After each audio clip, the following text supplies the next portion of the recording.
Mbwa mweusi aliyekuwa jangwani hakuwahi kuwa mnyama wa kawaida. Mbwa huyu si mbwa wa kawaida. Huyu alikuwa ndugu yangu. Kwa sababu ya hadithi yako, nitapunguza sehemu nyingine ya adhabu yake. Ni siri gani aliyokuwa nayo mzee wa tatu?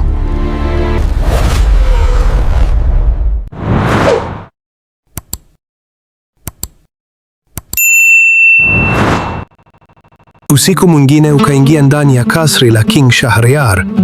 Mfalme alikuwa akisubiri kwa hamu kubwa kuisikia siri ya mbwa mweusi. Scheherazade akavuta pumzi polepole, kisha akaanza simulizi yake. Mzee wa kwanza akasimama mbele ya jini mkubwa, huku mbwa wake mweusi akiwa pembeni yake. Kisha akasema kwa sauti nzito, "Ewe jini mkubwa, mbwa huyo si mbwa wa kawaida. Huyu alikuwa ndugu yangu." Jini akakunja uso kwa mshangao. Mfanyabiashara naye akatikiswa na maneno hayo. Mzee akaendelea, "Zamani mimi na ndugu zangu wawili tulikuwa wafanyabiashara matajiri sana. Tulirithi mali nyingi kutoka kwa baba yetu, lakini ndugu zake walikuwa na tamaa kubwa. Siku moja walimshawishi wafanye safari ya biashara kwa meli kuvuka bahari kubwa. Mzee huyo alikuwa mdogo wao. Aliwakubalia kwa moyo safi. Wakapakia hariri, dhahabu na vito vya thamani ndani ya meli yao kubwa. Safari yao ilianza vizuri, lakini walipofika katikati ya bahari, ndugu zake wakaanza kumwonea wivu kwa sababu biashara yake ilikuwa inaleta faida kubwa kuliko yao. Usiku mmoja wenye giza, walipokuwa wote juu ya meli, ndugu zake wakamsukuma baharini. Akaanguka ndani ya mawimbi makubwa. Meli ikaondoka huku ndugu zake wakimwacha afe. Mzee huyo akasema kwa huzuni, "Nilifikiri mwisho wangu umefika." Lakini ghafla, kitu cha ajabu kilitokea. Mwanamke mzuri sana, mwenye mavazi meupe ya ajabu, alitokea juu ya maji. Alikuwa jini wa baharini. Akamwokoa na kumpeleka kwenye kisiwa cha siri. Baada ya kusikia kilichotokea, jini huyo wa kike alikasirika sana. Akawaambia, "Nitawaua ndugu zako kwa usaliti wao." Lakini mzee huyo akamsihi, "Hapana, ni ndugu zangu, waache waishi." Jini wa baharini akatulia kidogo. "Kama hutaki wafe, basi wataadhibiwa." Usiku huo, jini huyo aliigeuza meli yao kwa uchawi mkubwa, na ndugu zake wawili wakageuzwa kuwa mbwa weusi. Mzee akamwangalia mbwa aliyekuwa pembeni yake. Mmoja wao ndiye huyu. Jini mkubwa mwenye macho ya moto akabaki kimya kwa muda. Kisha akasema, "Hadithi yako ni ya ajabu kweli." Mzee huyo akapiga magoti. "Basi punguza sehemu ya adhabu ya mfanyabiashara huyu." Jini akasema kwa sauti nzito, "Kwa sababu ya hadithi yako, nitapunguza theluthi moja ya adhabu yako." Mfanyabiashara akavuta pumzi kwa afueni, lakini bado hakuwa salama. Kwa sababu wazee wawili walikuwa bado hawajasimulia siri zao, Scheherazade akanyamaza ghafla. Mfalme King Shahryar akasogea mbele kwa hamu kubwa. Na yule mzee wa pili alikuwa na siri gani? Scheherazade akainama taratibu. "Hilo nitakusimulia kesho usiku, ewe mfalme, kama nitabaki hai." Na alfajiri ikawadia tena.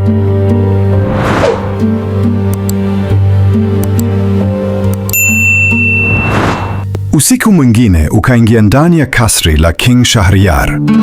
Mvua ndogo ilinyesha nje ya madirisha ya kifalme, huku radi zikimulika anga la usiku. Mfalme alikuwa hawezi tena kuficha hamu yake ya kusikia siri ya mzee wa pili. Scheherazade akaketi mbele yake kwa utulivu, kisha akaanza simulizi yake.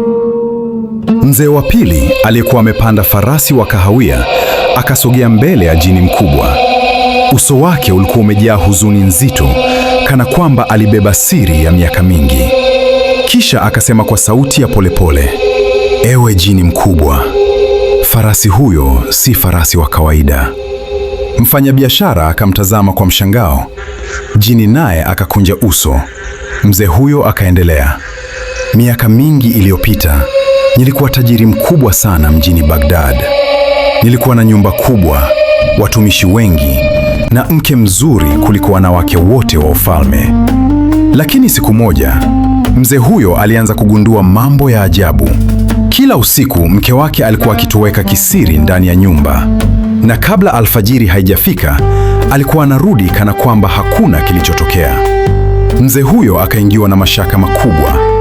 Usiku mmoja akaamua kumfuatilia. Alichukua upanga wake wa dhahabu na kutoka kimya nyuma yake. Mke wake alipita mitaa ya giza ya Baghdad, akavuka sokoni, kisha akaingia ndani ya jengo la kale lililokuwa limeharibika pembezoni mwa mji. Ndani ya jengo hilo kulikuwa na moto mkubwa wa kijani ukiwaka, na katikati ya moto huo kulikuwa na jini mwenye sura ya kutisha sana. Macho yake yalikuwa mekundu kama damu na sauti yake ilisikika kama radi. Mzee huyo akaganda kwa hofu, lakini kilichoumiza moyo wake zaidi ni kuona mke wake akipiga magoti mbele ya jini huyo. Kisha jini akampa kikombe chenye kinywaji cheusi. Mke wake akakinywa, na ghafla akaanza kubadilika mbele ya macho yake.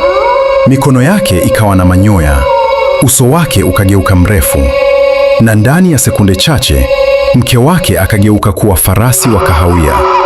Mfanyabiashara akapiga kelele kwa mshangao. Jini mkubwa naye akasogea mbele kwa hamu kubwa. Mzee huyo akaendelea kwa huzuni, nilipojaribu kumwokoa, jini huyo aliniona. Ndani ya sekunde moja, ukumbi mzima ukajaa moshi mweusi. Jini huyo akacheka kwa sauti ya kutisha, kwa kuwa umeona siri yetu, utaishi na laana milele. Kisha akanirushia unga wa kichawi usoni. Mzee huyo akamshika farasi wake huku machozi yakimtoka. Tangu siku hiyo, mke wangu amebaki katika umbo hili. Jini mkubwa akakaa kimya kwa muda mrefu. Kisha akasema, hadithi yako ni ya huzuni na ajabu sana. Mzee huyo akapiga magoti. Basi punguza sehemu nyingine ya adhabu ya mfanyabiashara huyu. Kwa sababu ya hadithi yako, nitapunguza sehemu nyingine ya adhabu yake. Mfanyabiashara akaanza kupata matumaini, lakini bado kulibaki mzee mmoja wa mwisho, na siri yake ilikuwa ya kutisha kuliko zote. Scheherazade akanyamaza ghafla.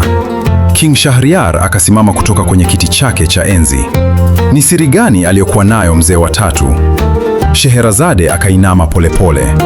Hilo nitakusimulia kesho usiku, ewe mfalme, kama nitabaki hai. Na alfajiri ikawadia tena.